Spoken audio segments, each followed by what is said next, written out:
Germanus of Auxerre was a bishop of Auxerre in late Antique Gaul. He is best remembered for his journey to combat Pelagianism in Britain in or around 429 AD, and the records of this visit provide valuable information on the state of post-Roman British society. He also played an important part in the invention and promotion of the cult of Saint Alban, who was unknown before the saint revealed himself to Germanus in a dream, a holy vision. Germanus is venerated as a saint in both the Roman Catholic and Orthodox churches, which commemorate him on July 31st. The principal source for the events of his life is the Vita.Germani, a hagiography written by Constantius of Lyon around 480, and the Passio Albani, which may possibly have been written and commissioned by Germanus. Constantius was a friend of Bishop Lupus of Troyes, who accompanied Germanus to Britain, which provided him with a link to Germanus. Early life. Germanus was the son of Rusticus and Germanilla, and his family was one of the noblest in Gaul in the latter portion of the 4th century. He received the very best education provided by the distinguished schools of Arles and Lyons, and then went to Rome, where he studied eloquence and civil law. He practiced before the tribunal of the prefect for some years with great success. His high birth and brilliant talents brought him into contact with the court, and he married Eustaquia, a lady highly esteemed in imperial circles. The emperor sent him back to Gaul, appointing him one of the 6 dukes entrusted with the government of the Gallic provinces. He resided at Auxerre. At length he incurred the displeasure of the bishop, Saint Alban, by hanging hunting trophies on a certain tree, which in earlier times had been the scene of pagan worship. Amator remonstrated with him in vain. One day when the duke was absent, the bishop had the tree cut down and the trophies burnt. Fearing the anger of the duke, who wished to kill him, he fled and appealed to the prefect Julius for permission to confer the tonsure on German. This being granted, Amator, who felt that his own life was drawing to a close, returned. When the duke came to the church, Amator caused the doors to be barred and gave him the tonsure against his will, telling him to live as one destined to be his successor, and forthwith made him a deacon. When in a short time Amator died, German was unanimously chosen to fill the vacancy, being consecrated the 7th of July, 418. His education now served him in good stead in the government of the diocese, which he administered with great sagacity. He distributed his goods among the poor, practiced great austerities, and built a large monastery dedicated to Saints Cosmas and Damian on the banks of the Yonne, whither he was wont to retire in his spare moments. Visit to Britain. Around 429, shortly after the Romans had withdrawn from Britain, a Gaulish assembly of bishops chose Germanus and Lupus, Bishop of Troyes, to visit the island. It was alleged that Pelagianism was rife among the British clergy, led by a British bishop's son named Agricola. Germanus went to combat the threat and satisfy the Pope that the British Church would not break away from the Augustinian teachings of divine grace. On the way to Britain they passed through Nanterre, where Germanus noticed in the crowd which met them a young girl, whom he bade live as one espoused to Christ, and who later became St. Genevieve of Paris.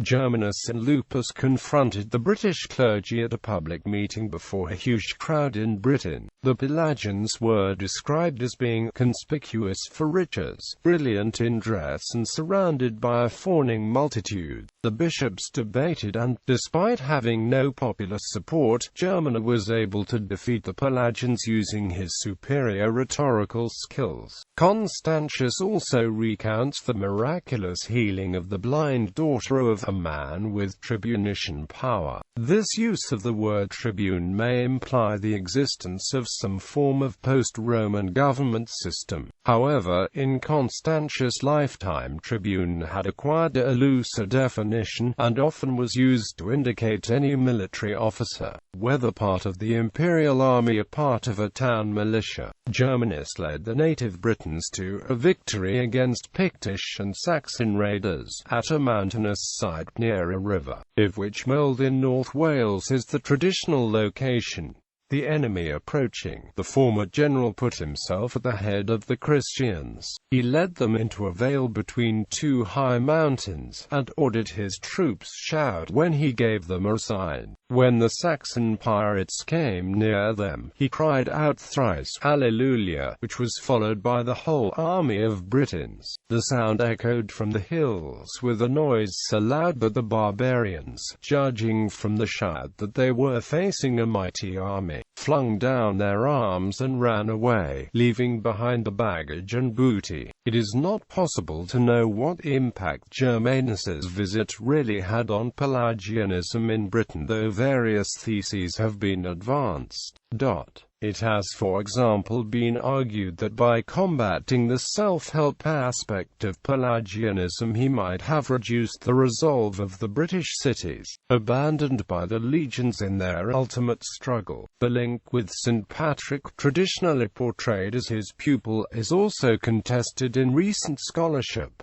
Germanus and the Cult of Saint Alban. Immediately after the debate with the Pelagians, Germanus gave thanks for his victory at the grave of St. Alban, which was likely in some sort of tomb or basilica. Some translators use the word shrine. This word, which is not the original Latin, suggests that the cult of St. Alban had been established before Germanus's visit to Britain. At night, Germanus claimed that St. Alban came to him in a dream, revealing his identity and the details of his martyrdom. When Germanus awoke, he had the account written down in tituli, possibly to be engraved on the walls or illustrated placards at a church site in Auxerre. Historians believe that this account formed the basis of the Passio Albani, the foundational text of all information about St. Alban. Germanus then deposited some of the bones of continental saints in the basilica,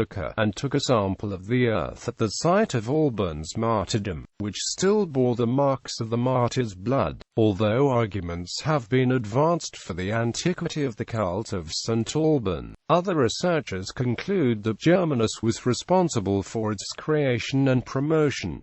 Later life. Germanus may have made a second visit to Britain in the mid-430s or mid-440s, though this is contested by some scholars who suggest it may be a doublet or variant version of the visit that has been mistaken as describing a different visit and erroneously included as such by Constantius, according to whom Germanus was joined by Severus, Bishop of Trier, and Metelliphius, described by Bede as a chief of that region. Germanus is said to have cured Eliphius's enfeebled son by a miracle that served to persuade the population that Gaulish Catholicism rather than Pelagianism was the true faith. According to Nennius, it is during this second visit, around 447, that Germanus is said to have condemned for incest and other crimes Vortigern, identified with the Vortigern of Welsh tradition.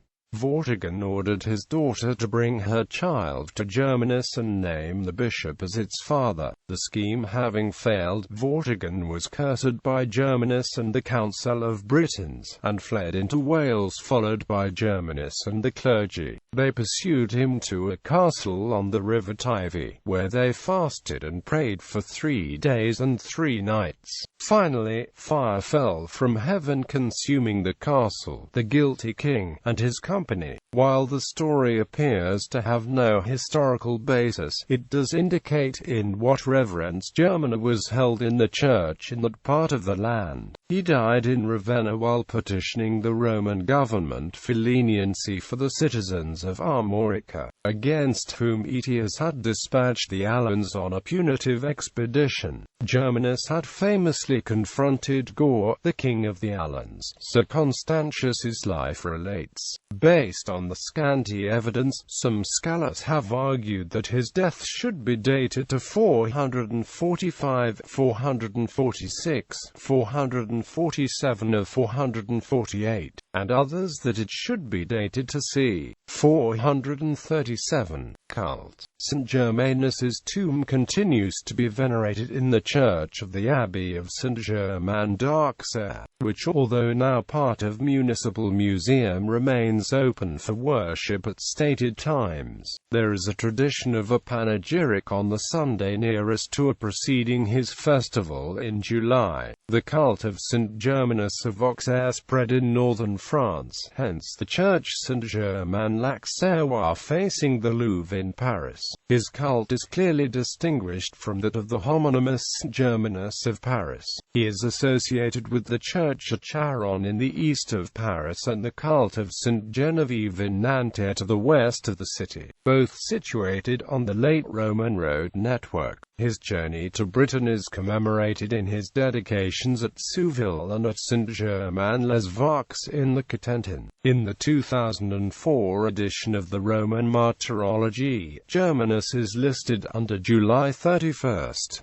He is described as passing at Ravenna, a bishop who defended Britain against the Pelagian heresy and travelled to make peace for Armorica. In Great Britain, the former priory church at St. Germans in Cornwall bears his name and was in late Saxon times the seat of a bishop. A few other churches in Cornwall are also dedicated to the saint, as is the church at Germans Week in West Devon. In Wales, Germanus is remembered as an early influence on the Celtic Church. In the current Roman Catholic liturgical calendar for Wales, he is commemorated on August 3, July 31 being designated for Ignatius of Loyola. An Anglican church by Bodley explicitly dedicated to the Saint of Auxerre, anglicised as St. Germans, opened in Adamstown, Cardiff in 1884. Germanus is traditionally credited with the establishment of the Diocese of Sodor and Man on the Isle of Man, though this may have been a different man of a similar name. In the medieval tradition, Germanus was frequently conflated with the Welsh St. German, who is commemorated in several North Wales place names and church dedications, including Capel Garman, Clan Armon Dyffryn Ceiriog, Clan Armon Monydmawr, Clan Armon Ynial, Clan Fairchain and Castle Ceranian. However, Baring Gould and Fisher argue that St. German is a different St. Germanus, who was born in Armorica c. 410, visited St. Patrick in Ireland in about 440, visited Britain in about 462, then returned to Ireland and was appointed Bishop of Man in 466,